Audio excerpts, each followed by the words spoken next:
और अब बात दिल्ली दंगों की साजिश पर। दिल्ली के चांदबाग इलाके में बीते साल इसी महीने दंगे भड़के थे और इस मामले में दिल्ली पुलिस ने कड़कड़डुमा कोर्ट में एक नई सप्लीमेंट्री चार्जशीट दाखिल की। 25 फरवरी 2021 को दाखिल की गई इस चार्जशीट की कॉपी न्यूज 18 के पास है और इस चार्जशीट में दिल्ली पुलिस ने दावा किया कि नॉर्थ ईस्ट दिल्ली में दंगा भड़काने की साजिश 13 दिसंबर 2019 से ही शुरू कर दी गई थी। पुलिस के स्पेशल सेल के मुताबिक सीएए के विरोध प्रदर्शन के नाम पर दंगा भड़काने की साजिश रची गई। हिंसा भड़काने के लिए उत्तर पूर्वी दिल्ली में कई सीक्रेट मीटिंग्स हुई और इन मीटिंग में तय किया गया कि ट्रंप के भारत दौरे के दौरान हिंसा कैसे भड़काई जाएगी। दंगे की शुरुआत होने से पहले ही सबूत मिटाने की नीयत से कैमरे तोड़ दिए गए, कुछ कैमरों पर कपड़ा डालकर ढक दिया गया या उनकी दिशा बदल दी गई ताकि हिंसा की तस्वीरें ना दर्ज हो सके। पुलिस ने दंगाइयों के कुछ सीसीटीवी फुटेज भी कोर्ट को दिखाए हैं। न्यूज 18 आपको हिंसा के वो वीडियो दिखाने जा रहा है जो दिल्ली पुलिस ने पेश किए हैं कोर्ट में।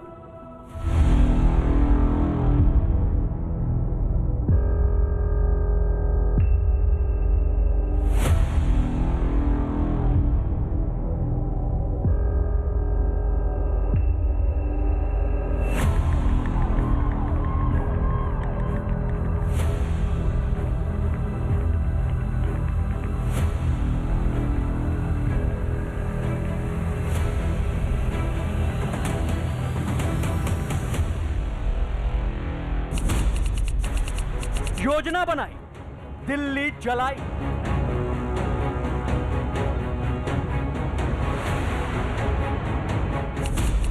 चांदबाग में प्लानिंग से आग।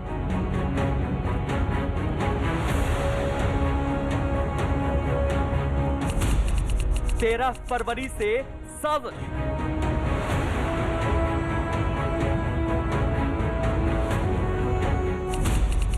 24 फरवरी को दंगे।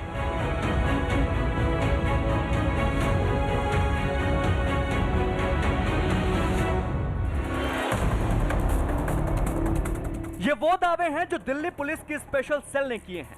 ये दावे हैं 24 फरवरी 2020 को उत्तर पूर्वी दिल्ली के चांदबाग मुस्तफाबाद में भड़की हिंसा के बारे में। उस मनहूस दिन के एक साल बाद दिल्ली पुलिस ने कड़कड़डुमा कोर्ट में तीसरी सप्लीमेंट्री चार्जशीट दाखिल की है। तीसरी सप्लीमेंट्री चार्जशीट में दिल्ली पुलिस की स्पेशल सेल ने कोर्ट के सामने कुछ मोबाइल फुटेज, दंगाइयों की तस्वीरें और दंगों से जुड़े पावर पॉइंट प्रेजेंटेशन भी दिखाए। दिल्ली पुलिस ने दावा किया कि चांदबाग हिंसा एक सुनियोजित साजिश थी। दंगों के 20 मिनट पहले ही इलाके के तमाम सीसीटीवी कैमरों के साथ उपद्रवियों ने जमकर छेड़छाड़ की। कुछ कैमरों को तोड़ दिया गया, कुछ कैमरों पर कपड़े रख दिए गए और कुछ कैमरों की दिशा चेंज कर दी गई। दंगा भड़काने से 20 मिनट पहले की दंगाइयों की करतूत के कुछ सबूत दिल्ली पुलिस ने कोर्ट के सामने पेश किए हैं। हालांकि कोर्ट ने अभी इसका संज्ञान नहीं लिया है। इसके साथ साथ दिल्ली पुलिस ने कोर्ट को बताया है कि 20 मिनट की साजिश से पहले यह योजना बनाई गई कि दंगा कैसे, कब और कहां भड़काना है। यह वो पावर पॉइंट प्रेजेंटेशन है जो दिल्ली पुलिस ने कोर्ट को दिखाई। पुलिस के दावे के मुताबिक हिंसा भड़काने की साजिश 11 फरवरी को ट्रंप की भारत यात्रा का ऐलान होते ही शुरू कर दी गई थी। इसी दिन दिल्ली प्रोटेस्ट सपोर्ट ग्रुप यानी डीपीएसजी और जेसीसी यानी जामिया कोऑर्डिनेशन कमेटी ने दिल्ली के धरना स्थलों पर महिला एकता मार्च निकाला। 16 और 17 फरवरी को दंगा भड़काने के लिए चांदबाग में एक सीक्रेट मीटिंग की गई। इसमें सीएए के विरोध में प्रदर्शन कर रहे उत्तर पूर्वी दिल्ली के नेता मिले। 22 फरवरी को जाफराबाद मेट्रो स्टेशन पर चक्का जाम कर दिया गया। इस चक्का जाम के लिए जुटी भीड़ से मिलने उत्तर पूर्वी दिल्ली के प्रदर्शनकारी नेता भी पहुंचे। इसी दिन जामिया में एक मीटिंग हुई जिसमें हिंसा भड़काने की साजिश रची गई। 23 फरवरी को चांदबाग से राजघाट के लिए मार्च निकाला गया जिसमें हिंसा हुई और 23 फरवरी की देर रात चांदबाग मुस्तफाबाद में लगे सीसीटीवी कैमरे तोड़ने की साजिश रची गई। 24 फरवरी की दोपहर को हिंसा भड़कने से ठीक पहले कैमरे तोड़े गए और उसके बाद पुलिस पर हमला कर दिया गया। दिल्ली के चांदबाग इलाके में 24 फरवरी की दोपहर में हिंसा भड़की थी। उसके पहले की जो तस्वीरें दिल्ली पुलिस ने कोर्ट में दिखाई उसमें उपद्रवी गलियों में इकट्ठा होते नजर आ रहे हैं। यही उपद्रवी अपने हाथों में हथियार लिए हुए हैं। इन्होंने पहले ये पहचान कर ली थी कि इलाके में कहां-कहां सीसीटीवी कैमरे लगे हुए हैं। ये तस्वीरें 24 फरवरी 2020 की दोपहर की हैं। जो दिल्ली पुलिस ने कोर्ट के सामने रखी हैं। इनमें लोगों के हाथ में हथियार नजर आ रहे हैं। सफेद कुर्ते पजामे वाले शख्स के पीठ के पीछे डंडा छिपाया है। उसके साथ चल रहे शख्स के हाथ में भी एक लंबा डंडा है। पीछे से दौड़ती हुई भीड़ आती है और उसमें शामिल पीली कमीज वाले लड़के ने भी पीठ के पीछे हथियार छिपाया है। इसी तरह उस दिन गलियों से निकलकर भीड़ चांदबाग और मुस्तफाबाद में जमा हुई। पुलिस ने कोर्ट में वो तस्वीरें भी रखी हैं जो बताती हैं कि सीसीटीवी कैमरों को कैसे तोड़ा गया।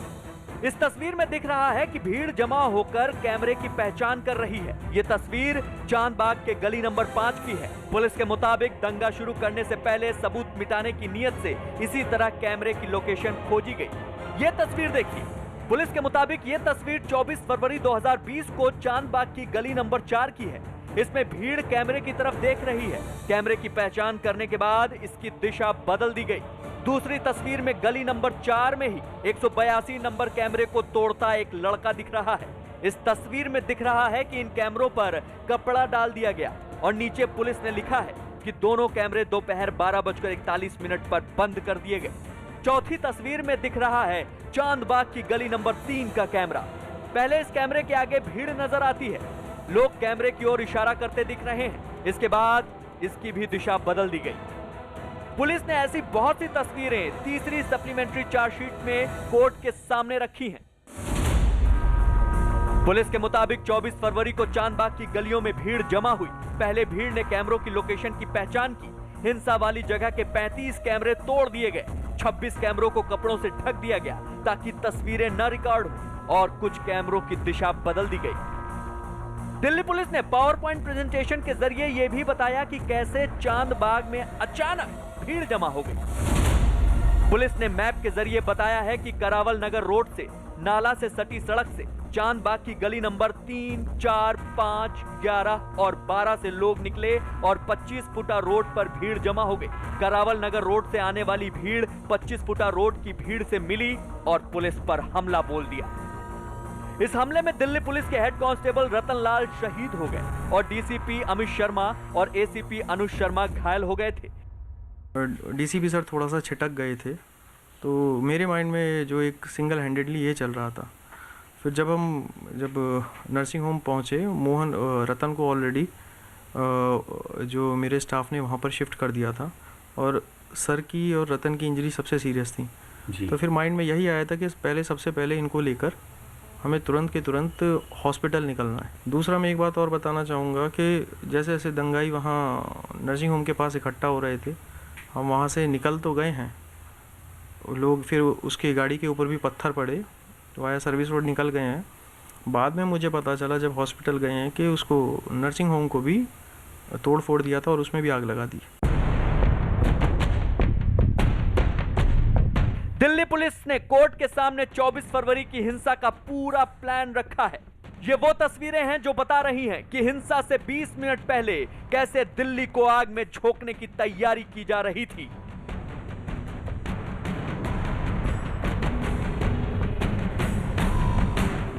और दिल्ली पुलिस के मुताबिक फरवरी 2020 का दंगा भड़काने के पीछे एक सुनियोजित साजिश थी।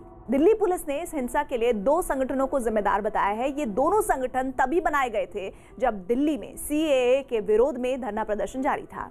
पुलिस की ये सप्लीमेंट्री चार्जशीट फॉरेंसिक सबूतों और टेक्निकल सबूतों के आधार पर तैयार की गई है। इस मामले में पुलिस ने 15 दंगाइयों को यूएपीए कानून के तहत गिरफ्तार किया है। दंगाइयों की पहचान के लिए भी पुलिस ने तकनीक का सहारा लिया है। दंगा भड़काने वालों ने भले हिंसा वाली जगह के कैमरे नष्ट कर दिए हैं, लेकिन पुलिस ने फेस रिकॉग्निशन तकनीक वाले कैमरों से उनकी पहचान की है।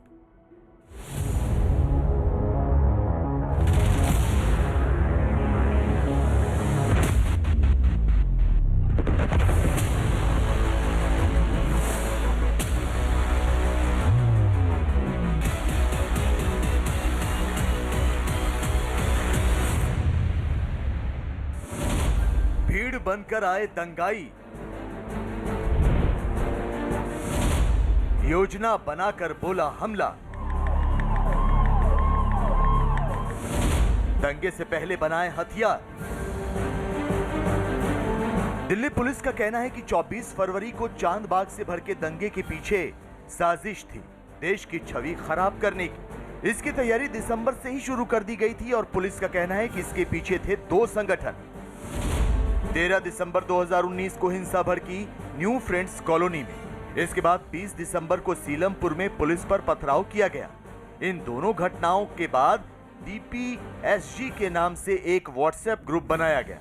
DPSG का मतलब दिल्ली प्रोटेस्ट सपोर्ट ग्रुप। इसके बाद JCC के नाम से जानी गई जामिया कोऑर्डिनेशन कमेटी बनी। दिल्ली पुलिस का कहना है कि इन्हीं 2 संगठनों से जुड़े नेताओं ने उत्तर पूर्वी दिल्ली की चांदबाग मुस्तफाबाद तक विरोध प्रदर्शन फैलाने की कोशिश की और यही लोग उत्तर पूर्वी दिल्ली के विरोध प्रदर्शनकारी संगठनों के नेताओं के साथ मिलकर दंगे की साजिश रच रहे थे।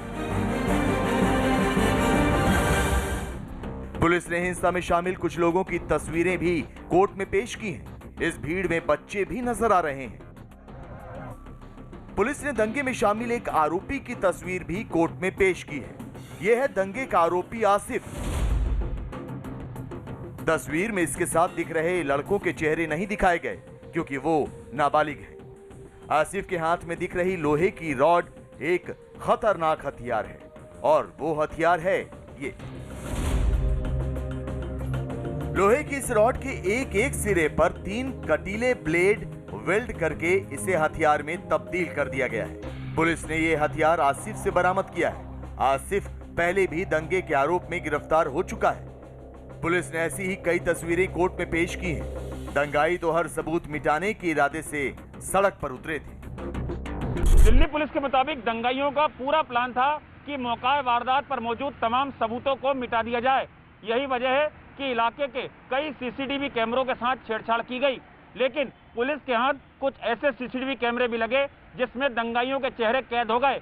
वहीं पुलिस की मदद चेहरा पहचानने वाले कैमरे यानी फेस रिकॉग्नाइज सिस्टम कैमरों ने भी की, जिसमें दंगाई साफ नजर आ रहे थे। इतने बड़े पैमाने पर भड़के दंगे में आरोपियों की पहचान CCTV कैमरों से हो सकती थी, लेकिन वो सब तोड़ दिए गए।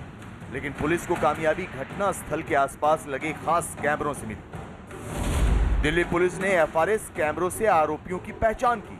FRS को फेस रिकॉग्निशन सिस्टम कहा जाता है, यानी ये कैमरे चेहरा पहचान लेते हैं। चेहरे की पहचान पूरी होने पर आरोपियों को पुलिस ने धर दबोचा। इसके बाद आरोपियों की मोबाइल लोकेशन मैच कराई गई, जो घटना स्थल पर मौजूद रहने का सबूत है। FRS कैमरे एक खास तरह की तकनीक से चलते हैं। इन FRS कैमरों में पुलिस पहले ही तस्वीरें फीड कर देती है। ये कैमरे पहले से दर्ज तस्वीरों का चेहरा पहचान लेते हैं। इन कैमरों में संदिग्ध की तस्वीरें रहती हैं। जैसे ही कोई संदिग्ध कैमरे की रेंज में आता है, ये कैमरा अलार्म बजाने लगता है। FRS आंखें, चेहरा, हाव भाव सब कुछ रीड करता है। दिल्ली पुलिस ने इन्हीं कैमरों के जरिए आरोपियों की पहचान की और हिंसा का शिकार हुए अधिकारियों से भी आरोपियों की पहचान कराई। उस दिन दंगाइयों को रोकने में सबसे आगे रहने वाले अधिकारियों की जान पर बनाई थी। जब एकदम से भीड़ ने हमारी तरफ चार्ज किया तो रतन मेरे थोड़ा बाईं साइड छिटक गया था। तो अब उस मेहम में भीड़ ने जितने भी लोग थे सभी पर हमला किया। तब तक मैं श्योर नहीं था कि रतन की गोली लगी है। मुझे लगा कि रतन को शायद स्टोन इंजरी हुई है।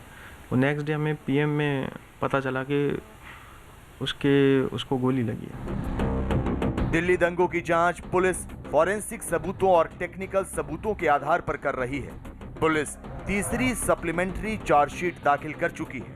अब अदालत को इस चार्जशीट का संज्ञान लेना है।